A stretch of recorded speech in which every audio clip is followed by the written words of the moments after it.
All right, music fans, welcome back. Harmless Dave talking about real issues and real music and doing so in real time for real people just like you and just like me. So Ted Nugent really blew it this time.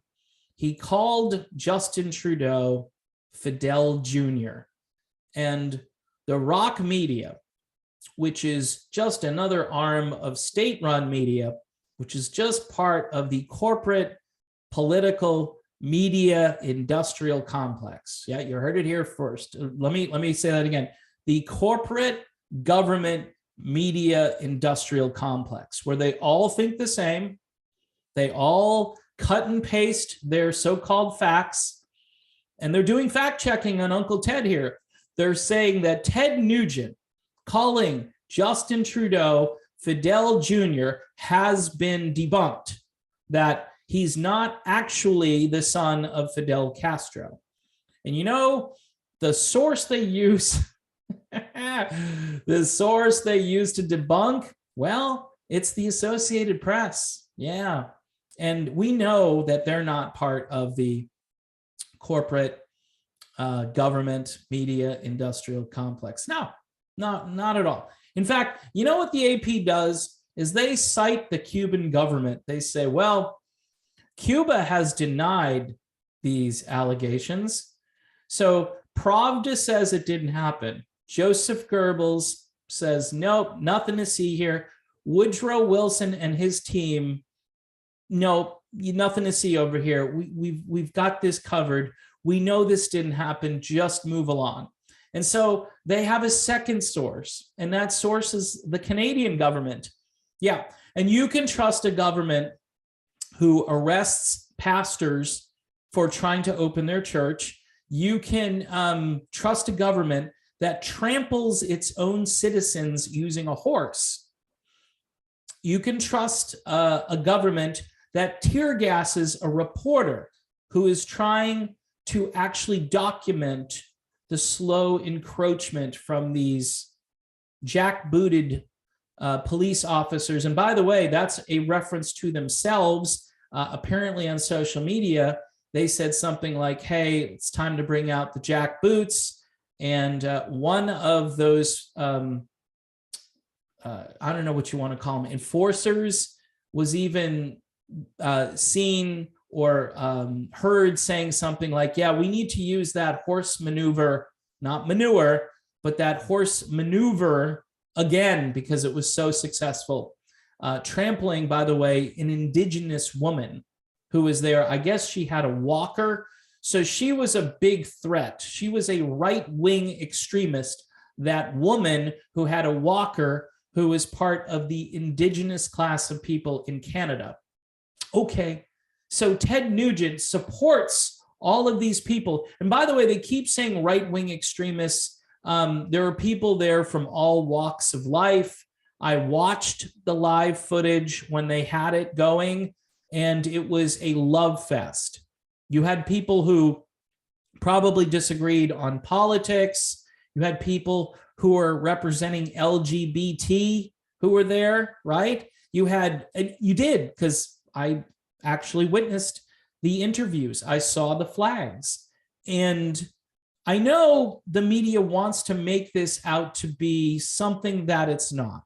And they have a lot of money and time invested in keeping this narrative from spilling over, where people realize that the government doesn't have any rights, that the people have the rights.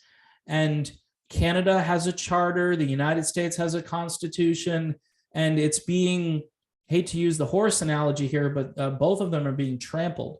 So Nugent goes on, and you know, he goes on this show apparently on Newsmax. Okay, not my favorite channel, but that's fine, Ted. I think Newsmax is like controlled opposition. It's just, you know, some people think it's great. If you're a patron and you want me to tell you why I don't like Newsmax, I'd be happy to do that for you. Anyway, this is the copy and paste portion of their rebuttal to Ted Nugent liking these truckers and supporting these truckers. It says here, the so-called freedom convoy And by the way, this is a so-called rock publication too. So let's throw it right back at you, buddy. Which started on January 28th, has drawn support from right-wing extremists in Canada and abroad.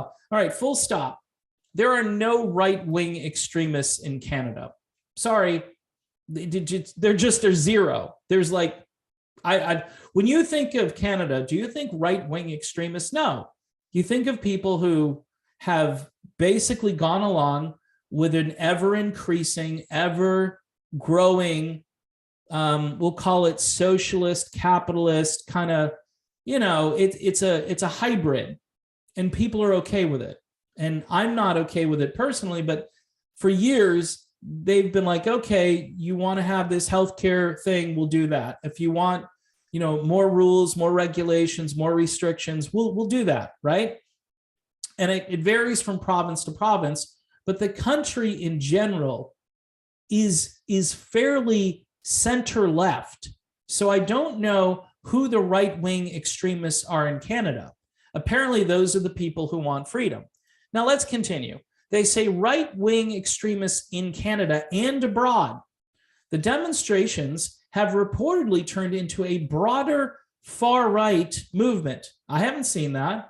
With some, now keep in mind the word some is here. So some means more than one. Some is got to be a few, right? How many are some? Anybody? Bueller? 10? 20? Some demonstrators waving Confederate and Nazi flags. Okay, there were no Nazi flags at this event. Reportedly, there was one Confederate flag. And you know who probably quelled the guy with the Confederate flag and said, put that away because you're going to draw the attention of these media ghouls who are running around. And they are ghouls because they're looking for anything to discredit this. They ignore the kids with the inside the bouncy houses. They ignore the feeding of the homeless, the shoveling of the streets, the cleaning of the streets. They ignore all of that. You know what they focus on? Basically one Confederate flag. And by the way, a Nazi symbol was supposedly seen somewhere. Now, have you ever been driving down the road and you go through an underpass or under the underpass and you see the Nazi swastika? Somebody just, spray painted it on there. So is there a chance that some of this had already been there? Because, downtown Ottawa was not always as clean and as efficient as it was while the truckers were down there. So I'm assuming if the truckers had seen that symbol somewhere in their midst, my guess is they probably would have cleaned it off, right? They would have gotten some sandpaper and some steel wool, and that sucker would have been gone. And the blight that you see, the urban blight, would have been removed. And that's the truth. These guys were cleaning up the place. They weren't making it more, like littered with garbage and stuff. They were actually cleaning up after themselves. And again, Nugent describes them as some of the nicest people here. He says, the citizens of Canada have found their middle finger and they're setting it on fire. And I couldn't be more proud. I'm going to invite them all to come deer hunting with me this year. But there is no more polite society. There is no more kind goodwill and decency than you will find in the citizens of Canada. There you go. That's the truth in this article. They have taken it and they have taken it and they have taken it. When these polite, kind, tolerant people have had enough, that is an irrefutable indicator that we really have had enough. And that's kind of how I see it. I mean, again, these people aren't right-wing extremists. This isn't a broader movement of what?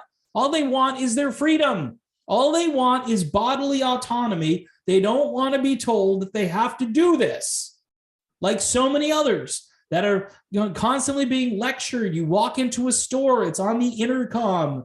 gee, come to the pharmacy right now. We'll take care of this right now. And folks, the narrative is crumbling.